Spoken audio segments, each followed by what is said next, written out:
തുറന്നോ? അത് റേഷൻ കടയിൽ പോകാമെന്ന് പറഞ്ഞിട്ടുണ്ടായിരുന്നു. പക്ഷേ റേഷൻ കാർഡ് ഇല്ലാത്തതുകൊണ്ട് ജസ്ലിനെ കൊണ്ട് അപ്പം മേടിക്കാൻ പോവുക. അത് കഴിഞ്ഞിട്ട് ജസ്ലിൻ്റെ മുടി വെട്ടാനായിട്ട് പോവുക കേട്ടോ. മുടുക്കി.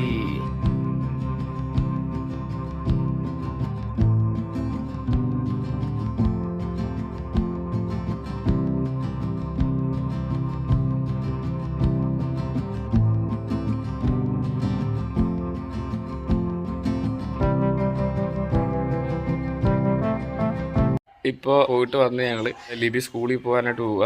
ഉച്ചയാകുമ്പോൾ വരും. അപ്പോൾ ഞങ്ങൾക്ക് വണ്ടിയില്ല, കാരണം അപ്പനും പോയിരിക്കും. അപ്പൻ്റെ വണ്ടിയില്ല, ലിബിയുടെ വണ്ടിയില്ല.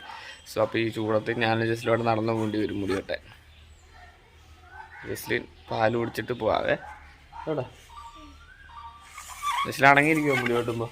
ഇത്ര നാളും ജസ്ലിനും മുടി മറ്റേ തൊപ്പിക്കെട്ടായിരുന്നു. എന്ന് പറയുമ്പോൾ ഈ സൈഡിൽ നിന്ന് ഈ തൊപ്പി വെച്ച് കഴിയുമ്പോഴുള്ള ഗ്യാപ്പില്ല, അത്രയും ഭാഗം മാത്രം താഴത്ത് നിന്ന് ഇങ്ങനെ കട്ട് ചെയ്തെടുക്കും.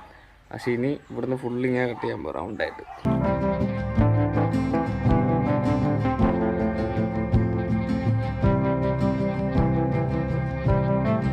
ഓക്കെ, ഞങ്ങൾ ജസ്ലിനായിട്ട് പോവുക. നല്ല ചൂടാണ്. ഇതുണ്ടോ, ജസ്ലിന് വാട്ടർ ബോട്ടിലൊക്കെ എടുത്ത് വെച്ചിരിക്കുക. നിൽക്കുന്ന ഒരു പോക്കറ്റേ ഉള്ളൂ.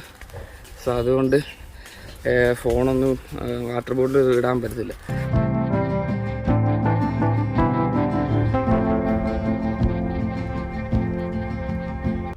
ജസ്ലിനോട് ഇച്ചിരി നടക്കുമെന്ന് ചോദിച്ചപ്പോൾ നടക്കുന്നുണ്ട് ഇച്ചിരി. ഞാൻ പറഞ്ഞു എൻ്റെ അപ്പോൾ കുഴഞ്ഞ് നടക്കണമെന്നൊക്കെ പറഞ്ഞപ്പോൾ നടക്കാമെന്ന് ചോദിച്ചപ്പോൾ നടക്കുന്നുണ്ട് ജസ്ലിൻ. കുഴഞ്ഞോ? ഞാൻ കുഴഞ്ഞെന്ന് പറഞ്ഞപ്പോൾ ജസ്ലിൻ വിചാരിച്ച് ജസ്ലിനായിരിക്കും. എന്നിട്ട് പറഞ്ഞ് എടുത്തോളാൻ പറഞ്ഞു. ഇപ്പോൾ അതേ എടുത്ത് നടക്കുക. ഇപ്പോൾ വെയിൽ പോയി. കുറച്ച് കഴിയുമ്പോൾ വെയിൽ കൂടും. ജസ്ലിന് മുടി വെട്ടിയിട്ടൊക്കെ വരുമ്പോഴേ നല്ല വെയിലാവേ.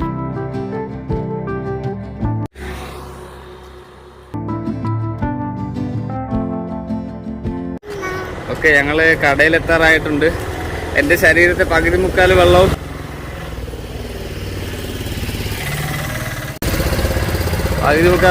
വേർപ്പിലൂടെ പോയിട്ടുണ്ട്. ഇപ്പോൾ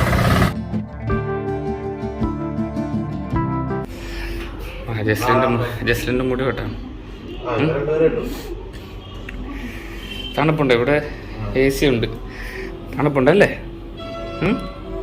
മുടി വെട്ടാം. ഏത് കസേര വേണം? ഈ കസേര വേണോ, ഇത് വേണോ? ഏത്? എന്നാ ഇതിൽ കയറി.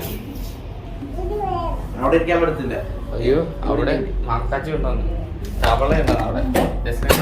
ജസ്ലിനെ ഇവിടെ ഇരുത്താൻ വാ.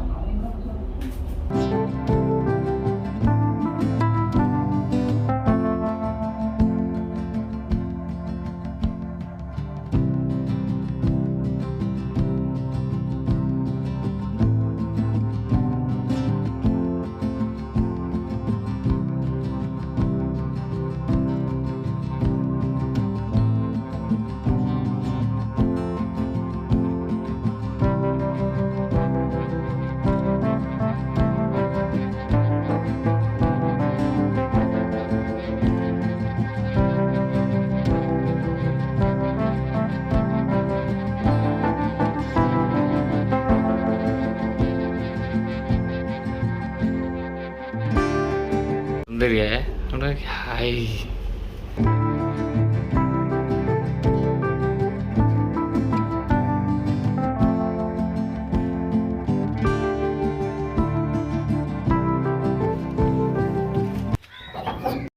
തുറക്ക്.